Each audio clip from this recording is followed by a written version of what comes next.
केवल भगवान नाम जप के प्रभाव से, प्रताप से आपके राग द्वेष मिट जाएंगे। सारी की सारी समस्या राग द्वेष से है। शरीर में राग तभी भागना होता है। क्या भागना, कहां भाग के जाओगे? काल, कर्म, स्वभाव, गुण, मृत्यु ये तुम्हें पीछा थोड़ी छोड़ेंगी। चाहे जहां भाग के चले जाओ, ये पीछे ही रहेंगी। जो जैसा लिखा है वैसा ही आपको भोगना पड़ेगा। अगर बचत हो सकती है तो धाम के आश्रय, सब लिखा पड़ा मिट जाएगा। नहीं, किसी के भाग्य में नहीं लिखा हो तो वृंदावन में मरेगा। जब हम निष्ठा लेते हैं सत्संग से कि आप तो आजीवन वृंदावन वास, उसी समय लेख मिटाल दिया जाता है। अगर लेख के अनुसार ही पूरा जीवन चले तो भगवत प्राप्ति किसी के भाग्य में नहीं। कुंडली जचवा लो, अच्छे जो ज्योतिषाचार्य हो, कि क्या मेरे जीवन में लिखा है भगवत साक्षात्कार होगा? ये तो भगवान की कृपा से साधु समागम, और साधु समागम की कृपा से भजन में स्थिति, और भजन की कृपा से सब राग द्वेष शुभ अशुभ भस्म। अब नवीन भगवत पार्षद स्वरूप, ये भाग्य का विषय नहीं, ये कृपा का विषय है। भगवन नाम मात्र प्रतापाद। एक बहुत बड़े ज्योतिषाचार्य थे, तो उन्होंने अपने जीवन को विचारा कि मेरी मृत्यु कहां होगी? तो जल में मगरमच्छ से।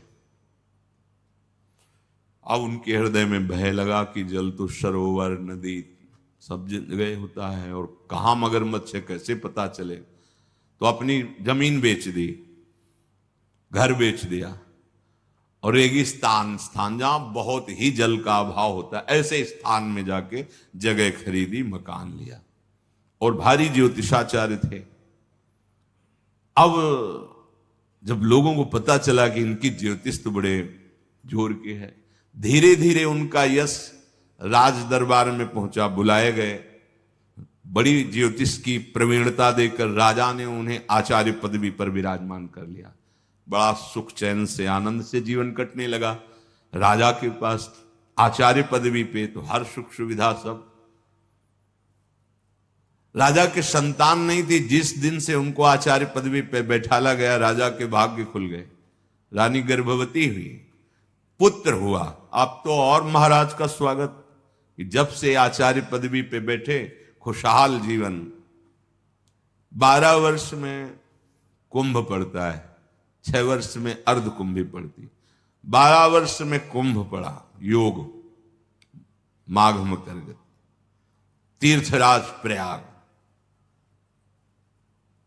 उन्होंने ब्राह्मणों से कहा कि हमारी इच्छा है कि संगम में स्नान करके और संत महात्माओं की सेवा और ब्राह्मणों को दान, गौदान, अन्नदान, स्वर्णदान ये सब करें। अन्य ब्राह्मणों ने कहा महाराज ये तो आपके स्वभाव और सामर्थ्य के अनुकूल ही है, हम बिल्कुल राजी हैं। पर जो आचार्य पदवी में थे उन्होंने कहा नहीं, हम प्रयागराज नहीं जा सकते। उनका क्यों नहीं जा सकते? आप हमारे आचार्य हैं। उनका नहीं जा सकते, हम नहीं जाएंगे। तो राजा का एक स्वभाव होता है, 1-2 बार के बाद फिर अपने आप नजर में उसके पद का प्रभाव जागृत हो जाएगा। तो उनका आपको तो जाना ही पड़ेगा। क्या बात है, आप नहीं जाने की बात कर रहे हो? तो उन्होंने कहा महाराज अब आपसे छुपाओ नहीं, मैं ज्योतिषाचार्य हूं, आप जानते हो, और हमने अपनी कुंडली स्वयं बनाई है, और मेरी मगरमच्छ से मृत्यु है जल में, इसलिए मैं नहीं जाऊंगा प्रयाग। अच्छा तो ये बात है। लड़के ने कहा 12 वर्ष का कि अगर आचार्य नहीं जाएंगे तो मैं भी नहीं जाऊंगा। उनका तेरे को ही लेकर तो सब दान पुण्य करना है। उनसे कहा देखो गंगा में ऐसे जाल डलवा देंगे और सैनिक हमारे अस्त्र लिए तैनात रहेंगे, इधर यमुना में डलवा देंगे, पूरा त्रिवेणी जाल से छनवा देंगे, हर जीव को निकालकर साइड में कर देंगे। आप बिल्कुल निश्चिंत रहिए, आप चलिए और आप गंगा स्नान कीजिए, संगम स्नान कीजिए, कोई भी जीव आपको छू नहीं सकता। राजा है, उनके पास तो सब साधन। जब वहां गए तो प्रातः स्नान के लिए राजा, रानी, राजकुमार, ब्राह्मण लोग मंत्रोच्चारण, पंडित जिन का बाहर से हम कर सकते हैं सब, राजकुमार ने कहा हम बच्चे होकर के यहां खड़े, आप इतने जल में तो आकर संकल्प दिलाइए। सब ब्राह्मणों ने कहा कि देखो आप आचार्य हो, आपको तो, बोले हम अंदर प्रवेश, बोले आप क्या, देखो जाल पड़ा हुआ है, सब छान लिया गया है। इतने में अंदर गए तो वो जो लड़का था ना, वो अंतर ध्यान हो गया, वो मगरमच्छ बनकर पंडित जी को लील के चला गया, काल ही पुत्र बनकर गया, खा के चला गया राजकुमार बन। आप क्या काल पर विजय प्राप्त कर सकते हैं, मृत्यु पर विजय प्राप्त कर सकते हैं, चाहे जितना आप, ये धाम नाम ये सामर्थ्यशाली हैं, ये आपको बचा लेंगे। इनके बचाने का स्वरूप क्या है? जब भगवान शुकदेव जी पधारे, परीक्षित जी आमरण अनशन व्रत लिए हुए हैं, और जब पता चला कि 7 दिन में भयंकर विषधारी तक्षक नाक काटेगा और मृत्यु हो जाएगी, 7 दिन तक भगवत चर्चा सुनाई और फिर पूछा, बेटा परीक्षित तुम्हें तक्षक से कोई भय है? बोले गुरुदेव करोड़ों मृत्यु एक साथ यदि प्रहार करें तो आपकी कृपा से कोई भय नहीं। ब्रह्मस्वरूप बेटा परीक्षित, तो तुम निर्भय हो, गुरुदेव आपकी कृपा से स्वरूप बोध हो गया, अब देह का कोई भी छूटने का भय नहीं। ये स्थिति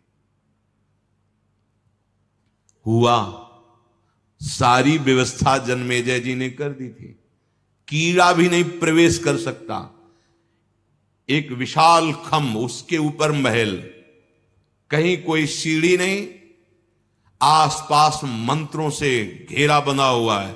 बड़े बड़े विद्वान जो उस बात के सर्प विष उतारने वाले, सर्प को स्तंभित कर देने वाले, उस समय मंत्रवेत्ता, कोई भी कीड़ा प्रवेश नहीं कर सकता। जन्मेजय जी ने पूरी व्यवस्था कर रखी थी।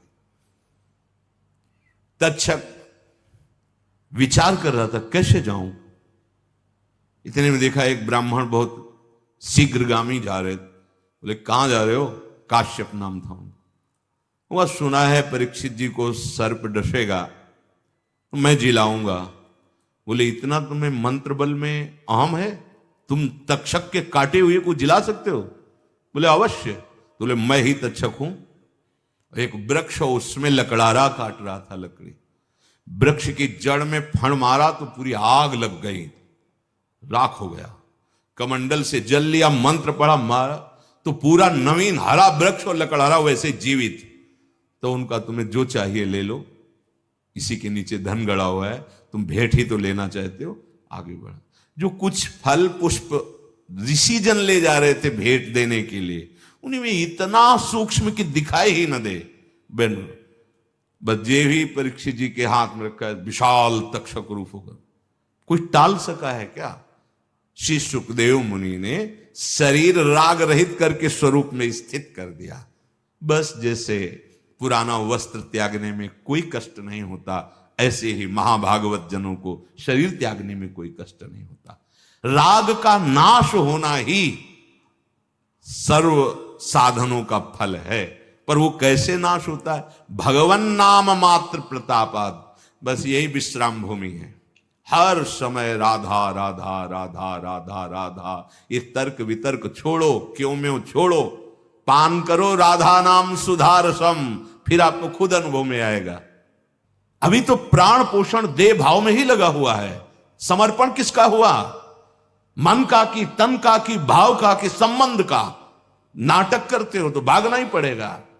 अगर जीवन समर्पित है तो तन समर्पित, मन समर्पित, प्राण समर्पित, संबंध समर्पित, सर्वस्वाश्रित।